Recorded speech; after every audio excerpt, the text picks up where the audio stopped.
সাহেব, নমস্কার সাহেব।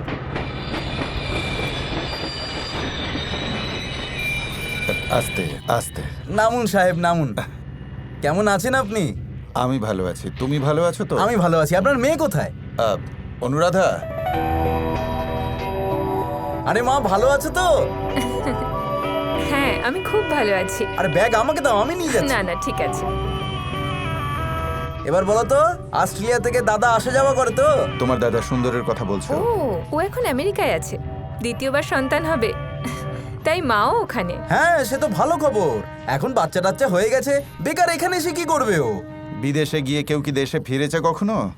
মুখে বলে যে ফিরে আসবো, কিন্তু আদৌ আসে না। আরে সাহেব, আপনিও তো ওরকম। শহরে থাকেন বলে গ্রামে আসতে আপনার ইচ্ছেই হয় না। 4 বছর পরে আপনি গ্রামে এলেন। আপনার যেমন শহর ভালো লাগে, ওর আমেরিকা ভালো লাগে, আর আমার গ্রাম ভালো লাগে। শোন, আমি যখন এসেই পড়েছি, এবার এখানেই থাকবো। আরে মা, সামনের দিকে তাকাও, দেখো একটা বজরংবলীর মন্দির আছে, খুব ফেমাস মন্দির। আর আপনি এখন এখানে আছেন, দেখবেন যা চাইবেন তাই পাবেন। আচ্ছা। যা প্রার্থনা করবেন সবটাই আপনাকে একেবারে ঢেলে দেবে বজরংবলী। ভীষণ জাগ্রত। আরে সাহেব, একটু দেখে চালাবেন গাড়ি। যদি এদের গায়ে লেগে যায়, গাড়ি সমেত আপনাকে তো আটকাবেই, আমার জামা কাপড় খুলে নেবে। এই, আমাকে শেখাতে আসিস না, আমি গ্রামেই বড় হয়েছি। মুখটা বন্ধ রাখ।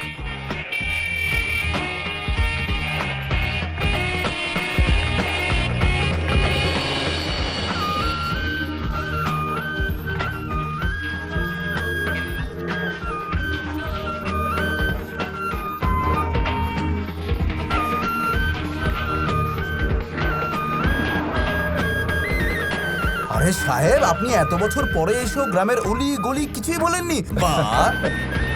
আরে পুরো গ্রামে তো একমাত্র আমাদের বাড়িটাই এত বড়। দেখুন সামনে, নিশ্চয়ই মনে পড়ে গেছে সবটা।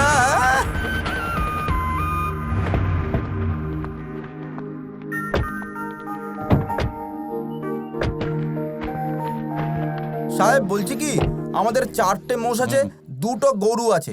রোজ আমরা 30-40 লিটার দুধ পেয়েই যাই, আর পুরো দুধ আমরা গ্রামে সাপ্লাই করি। শোন, দুধ বেচার জন্য আমি এখানে আসিনি।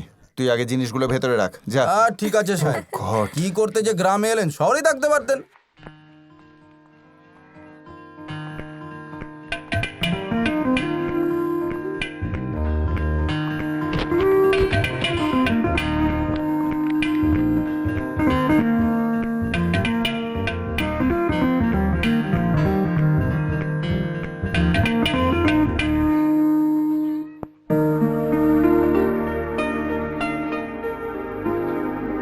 সো কিউট বাবা। তখন তোর 3 বছর বয়স, আর তোর দাদার 7 বছর। রঘু, আরে তুমি কেমন আছো? সকালে ট্রেনে এলি বুঝি? হ্যাঁ মাসি।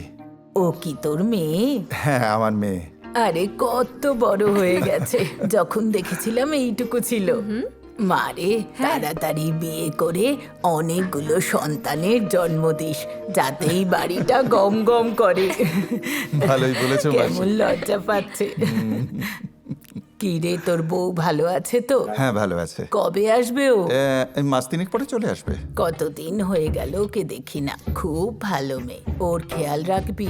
আচ্ছা মাসি।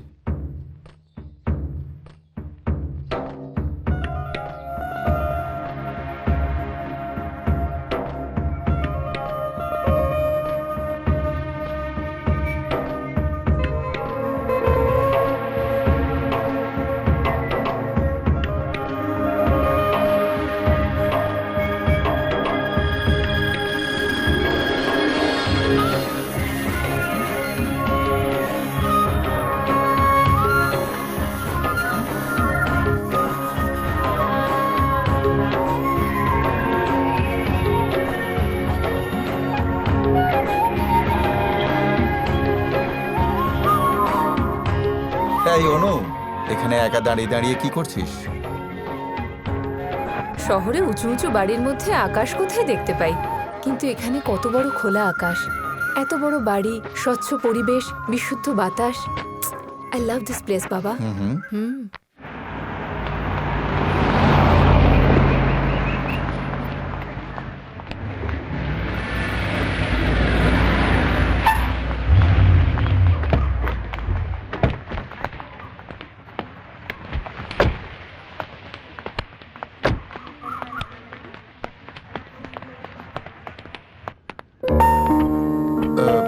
মর্নিং।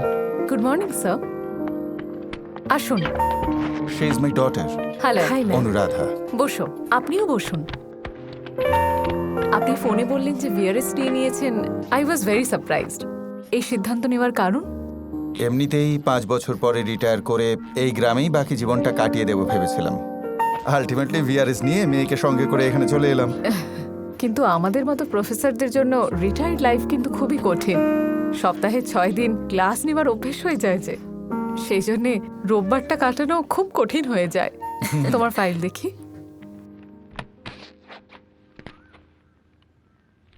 একটা বছরই তো বাকি ছিল, তুমি শহরেই তো শেষ করে আসতে পারতে। হ্যাঁ ম্যাম, বাবারও ইচ্ছে ছিল, কিন্তু বাবাকে আমি একা ছাড়তে চাইনি, তাই আমিও এখানে চলে এসেছি। Very good.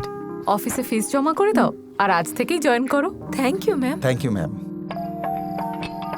অনুরাধা মা, তোমার বাবা আর আমি একই স্কুলে পড়াশোনা করেছি, অন্য লোকের গাছের ফল চুরি করেছি, সারাদিন পুকুরে স্নান করেছি, এইভাবেই আমরা সময় কাটিয়েছি। তোমার বাবার সঙ্গে ঘুরতাম বলে মা ভীষণ বকাবকি করতো, আর আজ দেখো তোমার বাবাকে নাম ধরে ডাকতে দ্বিধাবোধ হয়। আচ্ছা, এরপরে কি করতে চাইছো? গ্রামে তো দুটোই কাজ আছে, হয় চাষবাস করো, তা না হলে বসে টিভি দেখো। কিন্তু আমি অন্য একটা ভাবনা চিন্তা করছি। আমাদের গ্রামের অলিতে গলিতে যে গান শোনা যায়, সেই লোকগীতি সবগুলোকে একত্রিত করে বইয়ের আকারে বার করতে চাইছি। কিন্তু তোমার ওই বই তো কেউ পড়বে না। ঠিক বলেছেন আপনি, আমি জিজ্ঞেস করলেই বলে অনেক দিনের ইচ্ছে। বাদ দাও না, ওর যখন ইচ্ছে করছে পূরণ করতে দাও। মা বাবার ইচ্ছে, ছেলে মেয়ের ইচ্ছে, স্ত্রীর ইচ্ছে, এসব ইচ্ছে পূরণ করতে করতেই পুরুষদের সময় কেটে যায়। ইনি একদম ঠিক বলেছেন। হ্যাঁ, রিটায়ার্ড লাইফ এনজয় করার জন্য তুমি এখানে এসেছো, তা না করে লোকগীতি নিয়ে এত মাতামাতি করার কি আছে? যদি এই ব্যাপারই হয় তাহলে তুমি বিয়ে করে সংসার করছো না কেন? তোমার চিন্তা করে করে বাবা কেন রোগা হয়ে যাবে? বাবা কেন তোমার জন্য পাত্র খুঁজবে? হ্যাঁ বলো, পাত্র আমি খুঁজে দেব।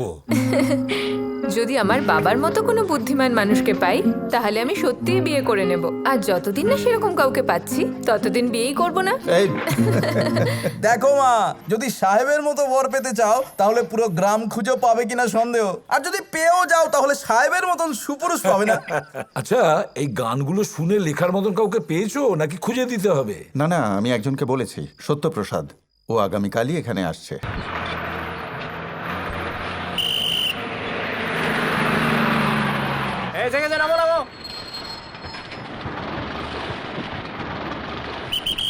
প্রফেসর রঘুর বাড়িটা কোথায়? ভবতোষ, মাস্টার মশাইকে একজন খুঁজছেন, যাও ওনাকে নিয়ে যাও। আপনি? আমি সত্যপ্রসাদ। প্রফেসর রঘু আমায় ডেকেছেন রিসার্চ অ্যাসিস্ট্যান্টের জন্য। আচ্ছা আচ্ছা, আপনি সাহেব বলছিলেন আপনার ব্যাপারে, আপনার তো কাল আসার কথা ছিল। কালই আসার কথা ছিল, কিন্তু রাতে দেরি হয়ে গেছিল, তাই বাস মিস করলাম।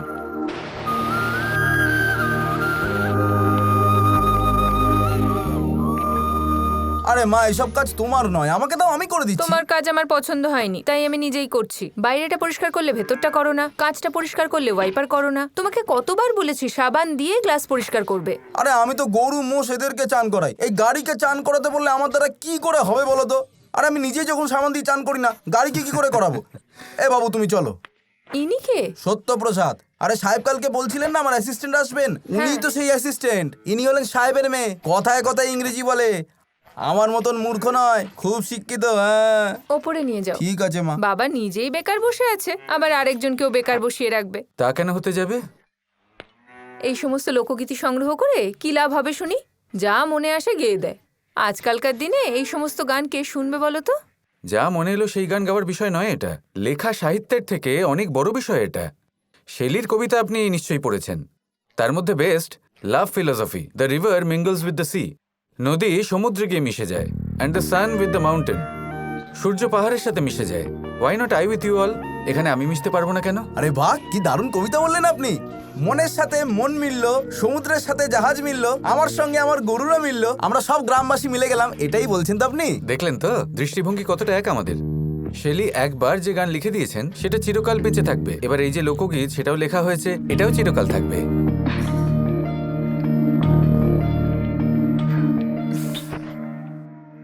আরে আমিও তো আপনার মতন ফটফট করে ইংরেজি বলতে চাই, কিন্তু ফটফট করে পড়াশোনাগুলো মাথাতে ঢোকেই না। আরে মাস্টার মশাই তো ঠিক মতন পাইনি আমি ওই সময়। আমার যা ধৈর্য তার থেকেও মাস্টার মশাইয়ের ধৈর্য কম। আমার মতন ছাত্রকে একটু সময় নিয়ে পড়াবে তো নাকি? তা না, একটু সাবধানে আসবেন। আরে এই বাড়িতে এখন আমি সব, আমাকে জিজ্ঞেস না করে পাখিরা ঘুম থেকে ওঠে না, ডাকে না পর্যন্ত। এই দেখো ওই ঘরটা তোমার, বাথরুম পেছন দিকে আছে, আর খাওয়ার সময় নিচে চলে আসবে।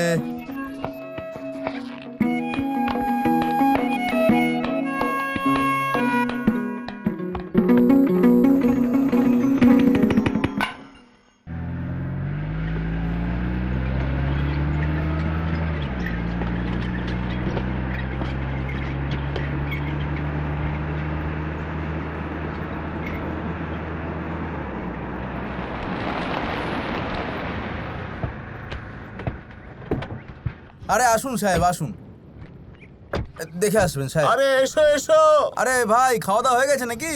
হ্যাঁ এই তো এক্ষুনি খেলাম। আরে সাহেব তোমাদের গান শুনতে চাই, এই জন্য এখানে নিয়ে এলাম ওনাকে। ও আসুন আসুন, নমস্কার, আসুন। আরে বস্তা সরাও না, আসুন সাহেব, ঠিক আছে। বসুন। সাহেব, ও যখন গান করে তখন সবাই দুঃখ ভুলে আনন্দে মেতে ওঠে, এই জন্য তো সবাই ওকে গান করার জন্য ডাকে। এত ভালো গান করে না ও। আরে দেখ, আমি কি শুধু একলাই গাই? গায়ের খেতে যারা কাজ করে তারা সবাই গায়। ভালো ফসল তুলতে হলে যেমন সার দিতে হয়, আর গোফের জন্য তা দিতে হয়, আর সুর থাকলে তবেই ভালো গান হয়। ছোটবেলা থেকেই গলায় সুর আছে সাহেব, তাই লোকগীতি মনে গেঁথে আছে। আমাদের একটা গান শোনাবেন? হ্যাঁ নিশ্চয়ই। ক্যাসেট আছে তো? হ্যাঁ হ্যাঁ, শুরু করুন। যমুনা কিনারে রূপসী নারী সে ভাই গোপিকা রাধা, যমুনা কিনারে রূপসী নারী সে ভাই গোপিকা রাধা, ডেকে ডেকে বলে কৃষ্ণ যে তারি মুরলির ধুন তুই বাজা, ডেকে ডেকে বলে কৃষ্ণ যে তারি মুরলির ধুন তুই বাজা, যমুনা কিনারে। আপনার গলার স্বর খুব সুন্দর। আপনি ঠিক করেছেন সাহেব, আমার গান শুনতে অনেক দূর দূর থেকে লোক আসে। সবাই তো এভাবে গাইতে পারে না। ফাটামাস, এর গলা ঠিক ওরকম। ওর গান শুনবেন? অবশ্যই। এ ভাই শুনিয়ে দে। নদীর পাড়ে বসে আমি করি তোমার অপেক্ষা, ওগো আমার পাঁচুর মা, কিন্তু কখন তোমার দেখা পাবো ভেবে পাই না। এদিকে পেটের জ্বালা, চোখেতে দেখার আশা, ওগো আমার পাঁচুর মা, তুমি জলদি এসো না। তুমি আমার মনের বাতি, হাত দিয়ে আগলে রাখি, জোরে হাওয়া দিলে বাতি নিভেও নেভে না। ওরে আমার পাঁচুর মা, জলদি এসো না। এখন ওর গলায় গান শুনুন, ও খুব ভালো গায়। বাহ। গা রে বাপ। আরে তুমি এলহে ভালোবেসে, নদী যেমন সাগর মেশে, সাগর নদী মিলে মিশে, অমৃত বদলে যায় বিষে, বলো প্রেম যে হয় কিসে। কেমন লাগলো সাহেব? খুব ভালো। এও খুব ভালো গায়, একদম আমার মতন, খুব মিষ্টি গলা। তোমার ওই চোখের কাজল দেখে আমি হই পাগল, আমার ভালোবাসার জোরে তোকে আমি আনবো ঘরে, সুখে কাটবে দিন আর রাত, ঝলমল করবে সূর্য আর চাঁদ, ভরে উঠবে আমাদের এই ছোট্ট সংসার, তোকে পেলে কিছু আমি চাই না যে আর। এখন কোকিল কণ্ঠে কি লোকগীতি শুনবেন? নিশ্চয়ই। গা রে মা। ওগো আমার চাষি, আমি তোমায় ভালোবাসি, শুধু তোমায় ভালোবাসি, তোমার অপেক্ষায় আমার দিন কেটে যায়, শুধু তোমায় ভালোবাসি, টাপুর টুপুর বৃষ্টি পড়ে, তোমার জন্য মন আনচান করে, কি বলে যে তা বোঝায়। কি মিষ্টি গলা তোর।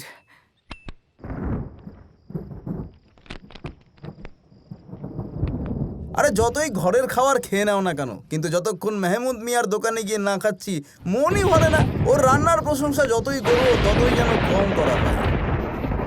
ভালো হলো আমরা বৃষ্টি আসার আগেই বাড়িতে চলে এলাম, ভিজে গেলে পুরো ঠান্ডা লেগে যেত।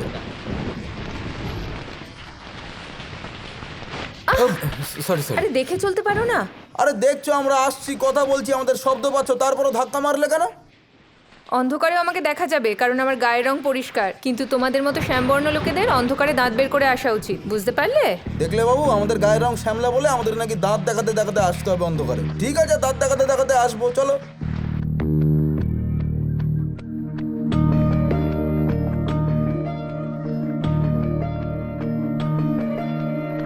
ভবতোষ, ভবতোষ, ভবতোষ। ও তো নেই। আমি কলেজ যাচ্ছি, বাবা ব্যাংকে গেছে।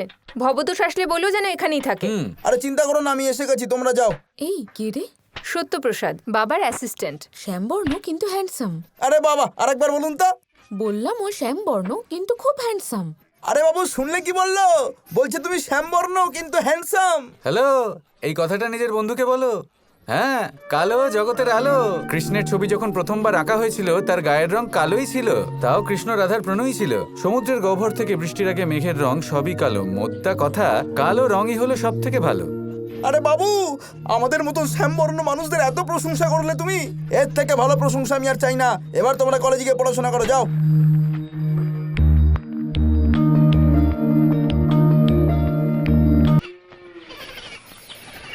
নমস্কার বাবু। নমস্কার। ভবতোষ, আরে দাদা, সাহেব আছে নাকি? কি ব্যাপার? সাহেব তো বাইরে গেছে। বাইরে গেছেন, কিন্তু আজ আমায় আসতে বলেছিলেন। এই ব্যাপার? হ্যাঁ। একটু দাঁড়ান, আমি এখনই মাকে জিজ্ঞেস করছি। অনুরাধা, অনুরাধা, চাটা কিছু খাবেন? না, ওসব চাই না। কেমন আছেন? কেমন আছো? সাহেবের সঙ্গে দেখা করতে এসেছি। আপনি বসুন, বাবা আপনার জন্য টাকা রেখে গেছেন, আমি আনছি। ঠিক আছে। 1 মিনিট। হ্যাঁ, তাহলে গানের কাজ কেমন চলছে? হ্যাঁ, খুবই ভালো চলছে। কিন্তু এসবে কোনো লাভ নেই, বরং যদি আমার ব্যাপারে বই লেখো তাহলে তোমার লাভ হবে। এ কথা কেন বলছেন শুনি? দেখো, আমি আমার 1 একর জমিতে কলা গাছ চাষ করেছিলাম। আমার গ্র্যাজুয়েট ছেলেকে সেসব দেখার দায়িত্ব দিয়ে আমি একটু আমার মেয়ের বাড়িতে গেছিলাম। ফিরে এসে দেখি সেসব কলা গাছ একেবারে বরবাদ হয়ে গেছে। তোমাদের মতো লেখাপড়া জানা ছেলে চাষবাসের ব্যাপারে কি জানবে বলো তো? এসব তোমাদের কম্য নয়। আমি জানি, কলা গাছ রোপণ করার পরে 2বার সার দিতে হয়। ডিআইপি, পটাশিয়াম, সালফেট, ইউরিয়া এইসব মিলিয়ে একটা কলা গাছের জন্য 300 গ্রাম দিয়ে সেচন করতে হয়। সেচন না করলে কলা গাছ 5 দিন বাঁচবে, চিনেবাদাম 10 দিন, আর তিল 20 দিন বাঁচবে। আচ্ছা, আপনি 1 একর জমিতে 1000টা গাছ বসিয়ে থাকবেন, তাহলে কলা, শ্রমিক আর সার মিলিয়ে আপনার 40,000 টাকার ক্ষতি নিশ্চয়ই হয়েছে। খুব ভালো, মাস্টারমশাই সঠিক মানুষের উপর দায়িত্ব দিয়েছেন। এই নিন। ধন্যবাদ গো, এলাম। হ্যাঁ।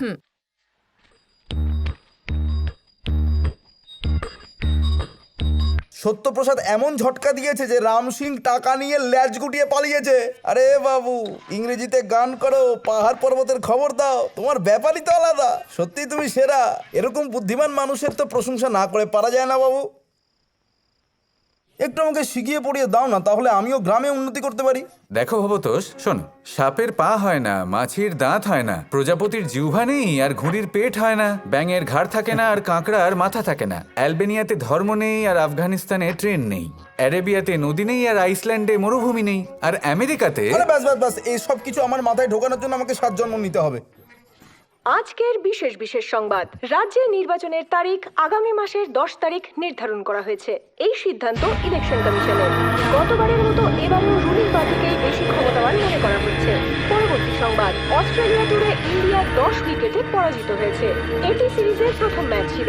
এরপরে আরও 3টি ওডিআই হবে। আশা করা যায় পরবর্তী ম্যাচে ইন্ডিয়া জেতার চেষ্টা করবে। এখন আসছে ওয়েদার রিপোর্টে। মহারাষ্ট্রের বিধানসভার ভোটের দিন ঠিক হয়ে গেছে। 16 এপ্রিল থেকে মনোনয়নপত্র জমা নেওয়া হবে।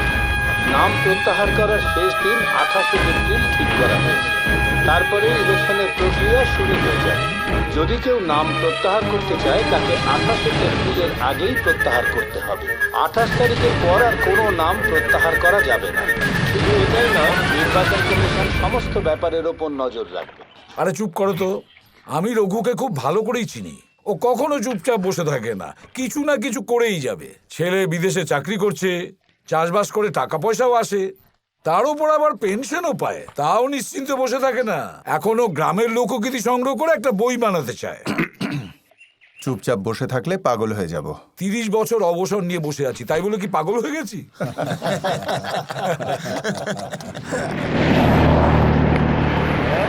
সেই শুরু হয়ে গেল। যতদিন না নির্বাচন শেষ হচ্ছে এরকমই চালাতে থাকবে। এবার তো মারাই পড়বো। কে জানে এত টাকা ওরা পায় করতে? আমাদের চুষে পায় আর কি। আরে ওই যে শম্ভুলালের বড় ছেলেটা, মনে নেই 4 বছর আগে গরু মোষ চড়াতো? আজ সেও পার্টির বড় নেতা হয়েছে। এবার এমএলএ সিটটা ও ছাড়া আর কেউ পাবে না। এমএলএ হওয়ার আগেই ও কোটিপতি হয়ে গেছে। এমএলএ হয়ে গেলে পুরো গ্রামটাই কিনে নেবে। আরে সেই জন্যই তো এরা রাজনীতিতে আসে, মানুষের সেবা করতে তো আসে না এরা। আগেকার দিনের নেতারা লোকেদের সেবা করত, আর এখনকার নেতারা অর্থ লাভের জন্য রাজনীতি করছে। আজকাল যা পরিস্থিতি দাঁড়িয়েছে, গুন্ডা বদমাইশরা রাজনীতিতে আসছে। ওরা দেশের কথাও চিন্তা করে না, মানুষের কথাও ভাবে না। স্বাধীনতার জন্য গান্ধীজি যখন মানুষদের রাজনীতিতে আসার জন্য অনুরোধ করেছিলেন, তখন সবাই ওনার পাশে দাঁড়িয়েছিলেন। শুধু দেশদ্রোহীরা আলাদা হয়েছিল। আজ দেশদ্রোহীরাই নেতা মন্ত্রী হয়ে দেশভক্তদের পায়ের নিচে চিপে দেশ চালাচ্ছে। তারা নাকি দেশের উন্নতি করবে আর মানুষের কল্যাণ করবে। দেখুন, আজকাল এই রাজনীতিবিদদের দেশভক্তি শুধুই লোক দেখানো। এখনকার নেতাগুলো টাকা দিয়ে আর মদ খাইয়ে ভোট কিনে নেয়, আর সাধারণ মানুষও বোকা যে এদের ভোট দিয়ে দেয়। তুমি একদম ঠিক বলেছ। কে জানে ভারতবর্ষের কি হবে? আমরা তো পলিটিশিয়ানদের হাতের পুতুল হয়ে গেছি। কার মনে কে আছে আর তার নাম কি?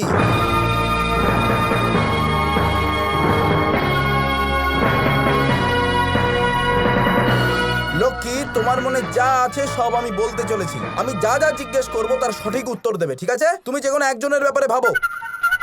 ভাবলাম মহিলা না পুরুষ? পুরুষ। এই গ্রামের নাকি অন্য গ্রামের? এই গ্রামেরই। কোন গলি? আমাদের পাশের গলি। আমাদের পাশের গলি? আমাকে ভাবার একটু সময় দাও। তুমি নিজের কাজ করো, আমি তোমাকে ভেবে জানাচ্ছি, কেমন? ফালতু সময় এই গ্রামের কথা বলছে, পাশের একটা গলির কথা বলছে, আমার মাথাতে কেন আসছে নাকি? আরে ও তো কত সহজে অন্যের মনের কথা বলে দেয়। কি ভবতোষ, চাকরি ছেড়ে দেবে ভাবছো নাকি? এত কিসের চিন্তা? আরে সেটা নয় বাবু, কার মনে কি আছে সেই কথা আমি লক্ষ্মীকে জিজ্ঞেস করে নিজে এখন ফেসে গেছি। এ তো ভারী বিপদে পড়লাম। না, এতে বিপদের কিছু নেই। আপনি একবার চেষ্টা করে দেখুন, দেখি পারেন কিনা। ঠিক আছে, আমি চেষ্টা করে দেখি। আরে বাবু, আপনি এত পড়াশোনা জানা মানুষ, আপনি যদি না পারেন তাহলে কিন্তু। যদি করতে পারি তো দেখা যাবে তখন। কারোর বিষয় ভাবো। ভাবলাম। নারী নাকি পুরুষ? পুরুষ। কোনো রাজনেতা নাকি কোনো শিল্পী? শিল্পী তো বটেই, মাঝে মধ্যে রাজনীতিও করে। প্রভাবশালী? ছোট ছোট বাচ্চারা ওর নাম জানে। সুপারস্টার দেব, তাই তো? আরে বাবু, আপনি কি করে বলে দিলেন? ভবতোষ, প্রত্যেক ক্ষেত্রেই ভিআইপির সংখ্যা খুব কম, আর তাদের মধ্যে কিছু মানুষই খ্যাতি পান। যেমন তুমি খুব বেশি হলে 5 জনকে চেনো, ব্যাস, আর কিছু না। খুব সহজ এটা, আর একটু চেষ্টা করলে যে কারোর মনের কথা জানতে পারবে। হ্যালো, আমার মনে কে আছে সেটা বলতে পারবে? এই তো মা, এই তো। আরে বাবু, আমি তো অশিক্ষিত, তাই আমারটা বলতে পারলে, কিন্তু আমার মা খুব শিক্ষিত, ওর মনের কথা বলো দেখি। কারোর কথা ভাবো দেখি। ছেলে নাকি মেয়ে? ছেলে। পছন্দ করো তাকে? ইন্ডিয়া থেকেই তো? আমাদের রাজ্যেরই? রাজনেতা নাকি শিল্পী? দুটোর কোনোটাই নয়। খেলোয়াড়? না। বৈজ্ঞানিক? না। সাহিত্যিক? না। না। এটা কি? কিছু তো জিজ্ঞেসই করলাম না, তাহলে না কেন বললে?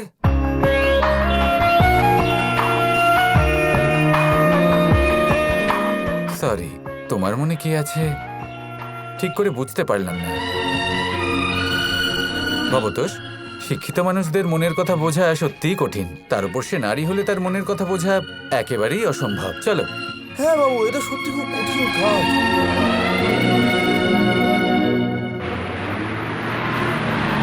আজ কলেজের পর কোথায় যাবি রে? এই চল চল।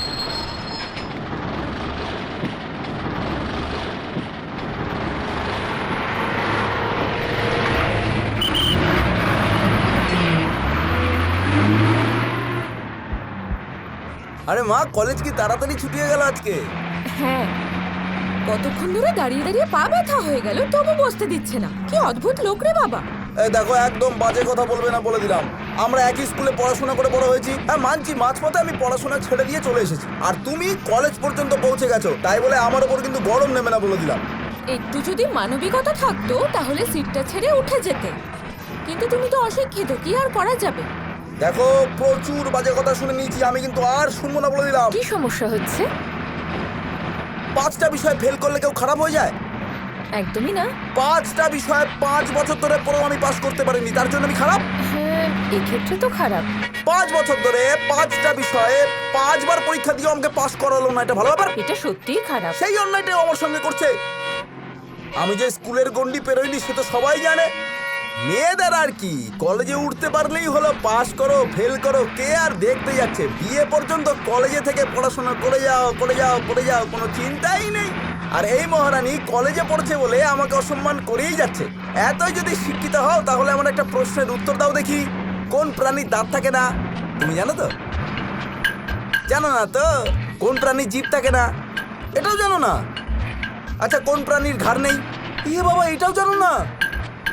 আচ্ছা, কোন জিনিসের পেট থাকে না? এটাও জানো না তো? তাহলে শুনে না, মাছির দাঁত হয় না, ঘুড়ির পেট হয় না, প্রজাপতির জিভ নেই, ব্যাঙের ঘাড় থাকে না, আর কাঁকড়ার মাথা হয় না। আরে বাবা, কি হয়েছে? বলছি তুমি মূর্খ হয়েও এত জ্ঞানের কথা বলছো? আরে দেখুন, মানুষ দুই রকমের হয়, একজন এই রকম পড়াশোনা জানা মূর্খ, আর একজন পড়াশোনা না জানা বুদ্ধিমান। আমি দ্বিতীয় শ্রেণীতে আসি কাকা।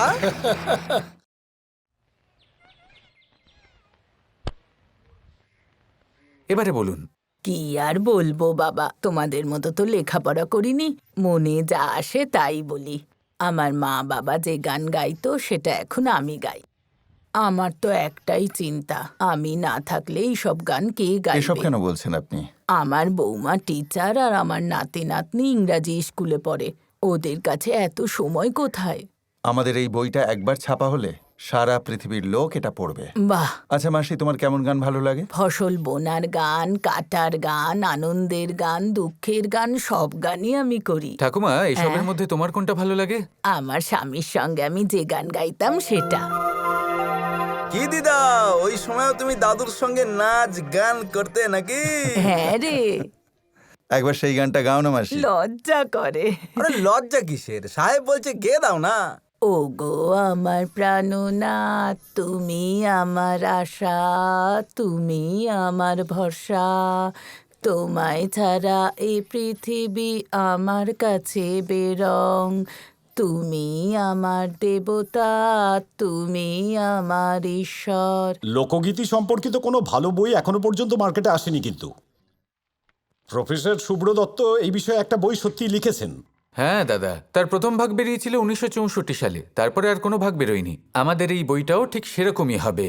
ভালোবাসা, পরিবার, স্নেহ, মায়া, মমতা, বিবাহ এসব নিয়ে রিসার্চ করে লেখা হয়েছে। আর কতদিন লাগবে এগুলো শেষ করতে? ফাইনাল কাজটা এখনো চলছে, খুব তাড়াতাড়ি রেডি হয়ে যাবে। হয়ে গেলেই নিয়ে এসো। ঠিক আছে। আমি হেড অফিসে পাঠিয়ে দেবো, বাকি সব ফর্মালিটি আমি পরে দেখে নেব। প্রফেসর রঘু শুধু এটা চান যে এই গানগুলো প্রকাশ হোক, টাকা পয়সা জরুরি নয়। ভালো কাজ যাতে 4টে লোকের কাছে পৌঁছয় সেই চেষ্টাই করছি। তুমি এসো, আমি সাহায্য করব। থ্যাংক ইউ, এবার আসি। ঠিক আছে।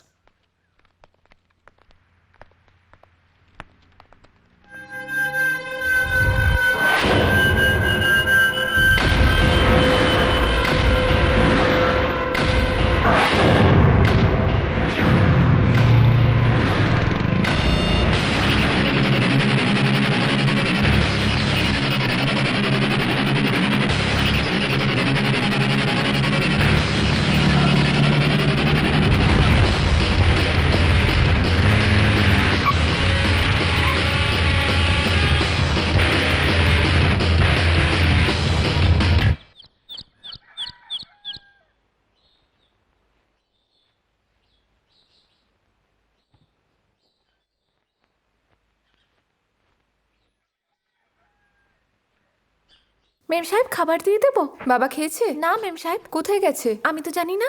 ঠিক আছে, রেখে দাও।